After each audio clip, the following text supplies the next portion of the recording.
when you ask that question, what is the book which you've read, which you keep going back to again and again? The Go-Giver from Bob Berg. Have you met him? No. Oh, I'll get introduced. Yeah. Really? The Power of the Subconscious Mind. Power of the Subconscious Mind. Okay. Which I received as a gift was Grit by Angela Duckworth. Right.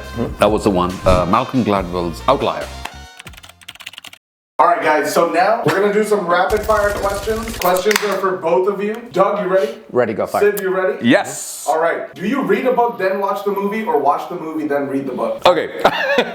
Watch the movie, then read a book. Watch the movie and read a book. Okay, what's your favorite book to movie? Eye of the Needle. Eye of the Needle? Yeah. Oh my gosh. Book to movie. James Bond movie, pick one.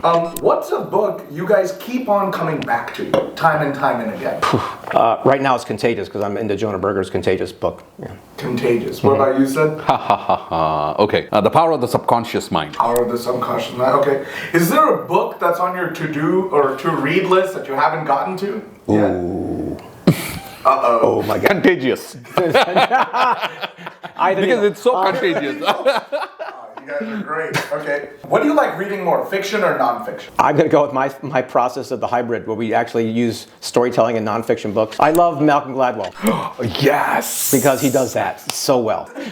So Malcolm Gladwell, fiction or nonfiction? Nonfiction, which has a combination of fiction, which is Malcolm Gladwell's. It's not fiction, but it's real world stories from the past, facts, which are combined with nonfiction. Yeah, the reason that works so well is he's taking these really weird research pieces and bringing them all together. You don't know where it's going until all comes together. It's brilliant. Very well said. That is awesome. What was the last book you gifted or you received as a gift? I get books all the time because of my podcast. I got one from Marcy it's called Beautiful People. I usually give away my clients' books to people. So I'll be giving a lot of Sid's books. So the last book which I received as a gift was Grit by Angela Duckworth. Right. That was the one. And the book which I gifted, Malcolm Gladwell's Outlier. Yeah. Outlier. Yeah, Okay. and I gifted it to a kid. When he said, okay, when you ask that question, what is the book which you've read, which you keep going back to again and again? The Go-Giver from Bob Berg. Have you met him? No. Oh, I'll get introduced you. Yeah. Really? Yeah, he's a good guy. It's just a simple book, but incredible. Oh my God, And amazing. he lives like you do. He's amazing. Yeah. The regular guy? He's a regular guy. Regular guy, yes. What makes a good book? Like, what keeps you reading? Like, when you're reading something, what is that one secret formula or one secret trait? A story that's entertaining, interesting, and useful. What makes a good book? A story which is told in a way that you're talking about a completely different topic and then weaving the actual concept into that story, into that fact, is what really keeps me hooked on. Like how Malcolm Gladwell writes. There'll be many, many, many different facts from back in the century and then they'll weave it into it. Why do readers love a hero? Because they put themselves in the shoes of the hero. They want to be a hero. It's like why we watch James Bond movies. I want to beat the bad guy. Why do readers love a hero? Because they don't like the villain. Okay. You have to love somebody, right? Yin and yang, yeah. Okay.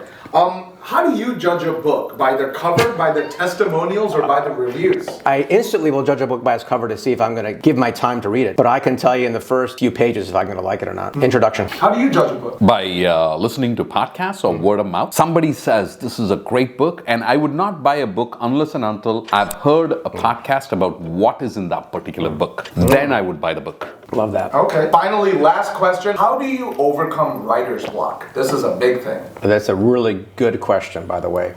The best way to overcome writer's block is to write.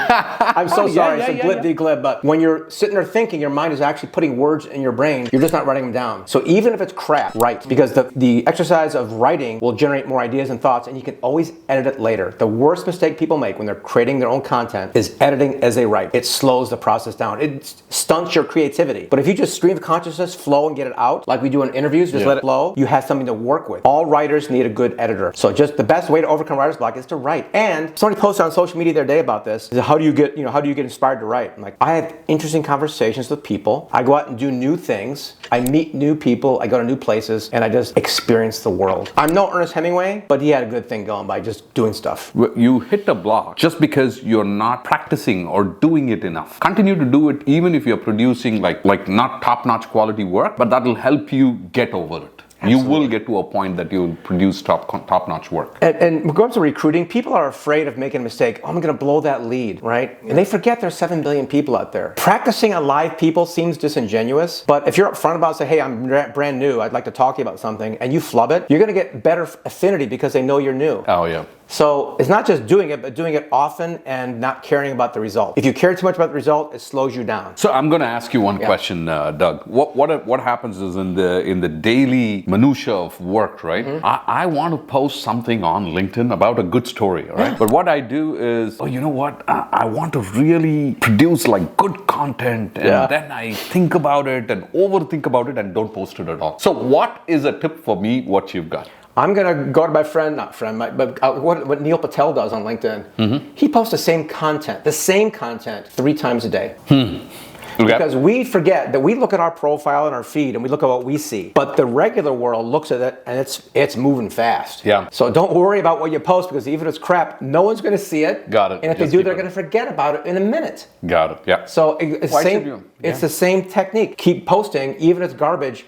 People, the more engagement you get, that one did well, I wonder why. Then go back, analyze it, and do that again. Got it. I think the underlying message is consistency. Consistently do it. Consistency and volume. I've always said this, volume cures everything. It cures lead generation, it fixes content, even dating, right? Doesn't matter what it is, volume cures everything. So I had a question for Doug. Doug, why did you choose the pink drink?